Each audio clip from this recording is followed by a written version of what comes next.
And a great message there from the UN Secretary General Antonio Guterres about the renewables. And once again, I want to thank President van der Bellen for your words. My German is a little rusty, but I did get your Game of Thrones reference, so I appreciate that.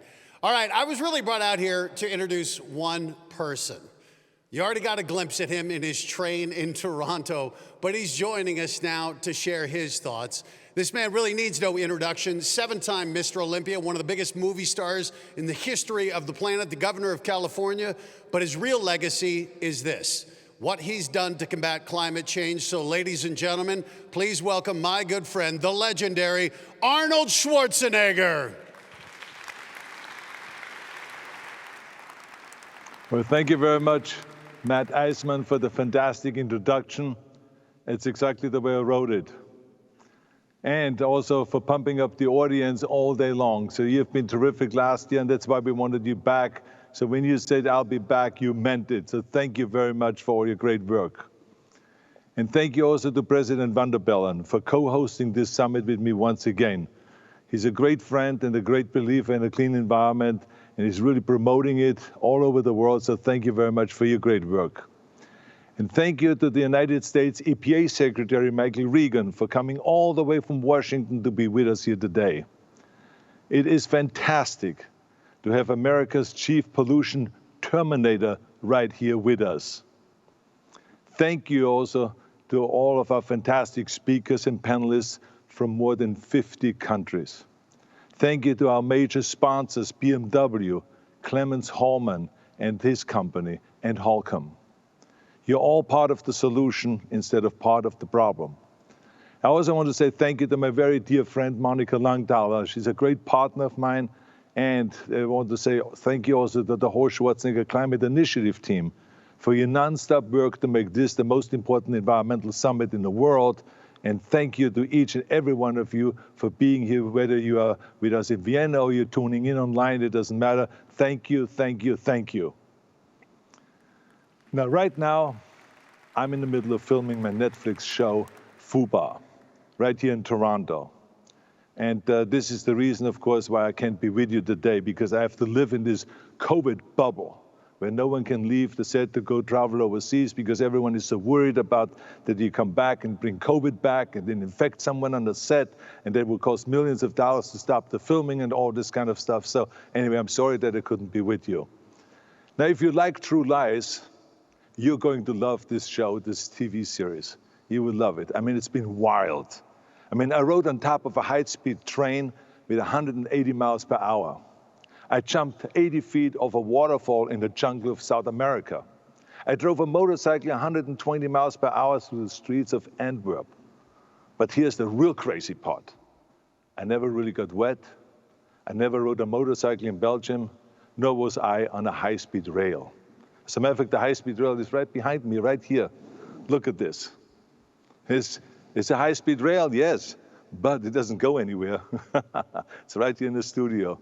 So you see, technology changed everything about Hollywood and show business. I mean, we can really entertain the people 100% better because of all of this technology. Technology makes the impossible possible. And the reason why I'm telling you all this is not because I want to teach you how to go and make a movie and how movies are being made and all this stuff, no. It's just technology. The same is true also with the clean energy movement. It's about technology. See, solar panels, wind farms, batteries, clean cars, ships powered by clean fuel, hydropower, and the list goes on and on and on. I mean, just over a decade ago, a clean future seemed like an impossible dream. In 2010, solar and wind generated 1.7% of the world's electricity. By last year, it was up to 8.7%. So solar and wind are exploding at an annual growth rate of 15%. Now, at this speed, solar and wind will reach 45% of electricity by the year 2030. And since 2015, electric vehicle sales have increased by 50% every year. If this trend continues, 50% of our passenger vehicle sales will be electric cars by the year 2026. And this is literally just 4 years away. So think about that. I mean, it's no different than the mobile phones, by the way. I mean, they started out as this huge clunky thing. Remember, you held this big brick against your ear, and that only rich people really could afford. But by 2005, 2 billion people had them, and today 7 billion people own a smartphone. Almost the whole world has a phone. It happened so fast. The mobile phones went from a niche product to mainstream before anyone realized what was happening. That is the power of technology. Our clean energy crusade can do exactly the same thing. Just look at how technology has transformed electric cars. I mean, 15 years ago, the only option was a tiny little weird-looking car that would barely drive around town and barely anyone could fit in it. Well, today, electric cars are beautiful, they're powerful, and they can drive for hundreds of miles on a charge. Now, I'm sure that you saw the BMW commercial where I played Zeus, the god of lightning, to introduce the new fantastic electric car, BMW iX. And it was introduced at the Super Bowl. Now, just so you know, the Super Bowl is the #1 sports and TV event in the United States every year. As a matter of fact, this year, 208 million people watched it. It is huge. Everyone in America talks about it and can't wait for it. Commercials there on the Super Bowl cost $6.5 million for every 30 seconds, just to show you how big this is. Now, when I heard about this commercial, I signed on right away.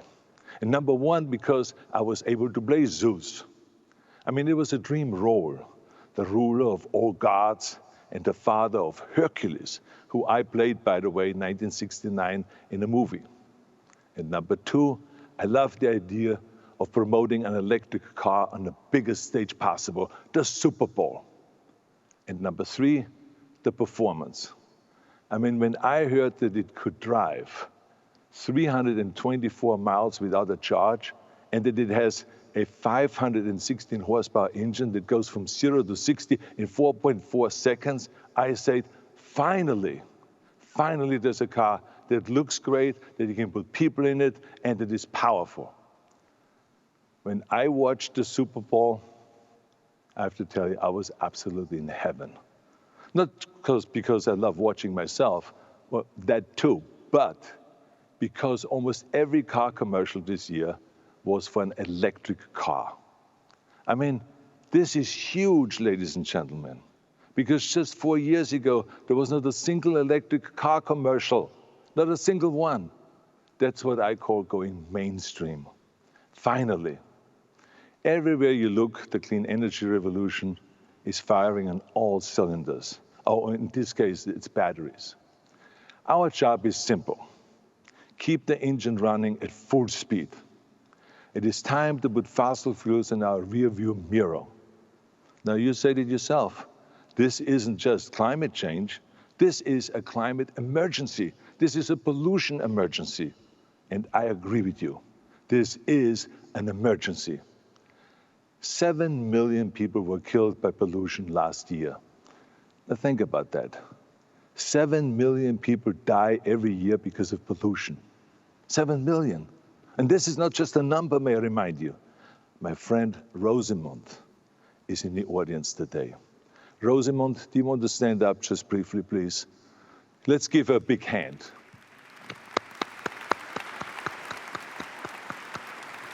Now, she lost her beautiful 9-year-old daughter, Ella, to pollution. Their family lived less than 100 feet from South Circle Road, one of the busiest roads in London that had thousands and thousands of cars and buses and trucks driving by, which created extremely high levels of pollution. The last 2 years of her life, little Ella was hospitalized 30 times for asthma attacks. And one terrible day, the doctors couldn't save her. Yeah. Now, normally, her death certificate would say asthma. But Rosamund fought for the truth to save other children. Ella became the first person whose official death certificate, his official death on the death certificate was pollution. Think about that. Not asthma, it was pollution. This is so important because we are lying to ourselves all the time. I mean, the day when someone dies of a heart attack, we just say heart attack. But in the meantime, it was pollution related maybe. Or when someone has lung cancer, it's pollution related, but the death certificate says lung cancer, or stroke, or lung failure. So I want to say thank you to Rosamund for standing up and showing all of us that we can't keep lying. We have to tell the truth. The truth is that a 9-year-old girl lost her life and all the hopes and dreams went up in smoke because we grown-ups can't stop burning fossil fuels and get off our addiction. The truth is, pollution is killing more people every year than malaria, HIV, tuberculosis, terrorism, drugs, alcohol, or war. Think about that. And speaking of war, how many wars are caused or funded by our antiquated energy policies? I mean, just look at the tragedy of Ukraine. We are all horrified by the images that we see in the news every night. But let's be honest with ourselves here. The 1,300 missiles that Russia launched into Ukraine cities during the first 2 months of the war cost 7.7 billion euros. Now that's a lot. But during that same time, Europe sent to Russia 44 billion euros for fuel. So, of course, the Russians are upset that they're losing all their soldiers and they're losing so many of the equipment and the tanks and the planes and all of this stuff, but they're saying, hey, at least we don't have to pay for this war. The Europeans are sending us the money. They're paying for the war. No matter how you look at it, we have blood on our hands because we are financing the war. We have to stop lying to ourselves. Right now, we have all the technology we need to leave fossil fuels in the past. We have a moral obligation to use this technology. We owe it to our millions of elders struggling to breathe around the world. We owe it to the Ukrainian children growing up in bomb shelters. We owe it to ourselves. We must do whatever it takes to eliminate our addiction to fossil fuels. We must be part of the solution, not part of the problem. Failure is no option here. My friends, technology can be our savior. We have all the tools to save the world. We can be the heroes that we have been waiting for. We can build a future where no one has blood on their hands, a future where our economy booms and our children breathe clean air, a future without pollution. Ladies and gentlemen, let's make the impossible possible. Let's do it. Thank you very much. Thank you.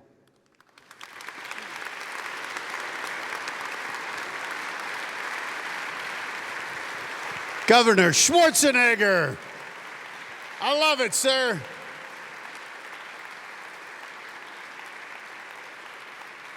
Now, when are we going to see this new show coming out? Oh, you're going to see this probably next spring. And when is my role in it? You will get a role. Don't cry, okay? Ladies and gentlemen, give it up for the governor, Arnold Schwarzenegger. Thank you for making the effort to be here, even if it was virtually. Thank you. He might fake being on top of a high-speed train, but you can tell one thing he never fakes is his passion for the environment. And that's why today is such a special day. Today is June 14th, 2022. 30 years ago, the big meeting happened, the UN conference in Brazil, where they adopted the Climate Change Convention. Well, that was a banner day. I think it merits taking a look back.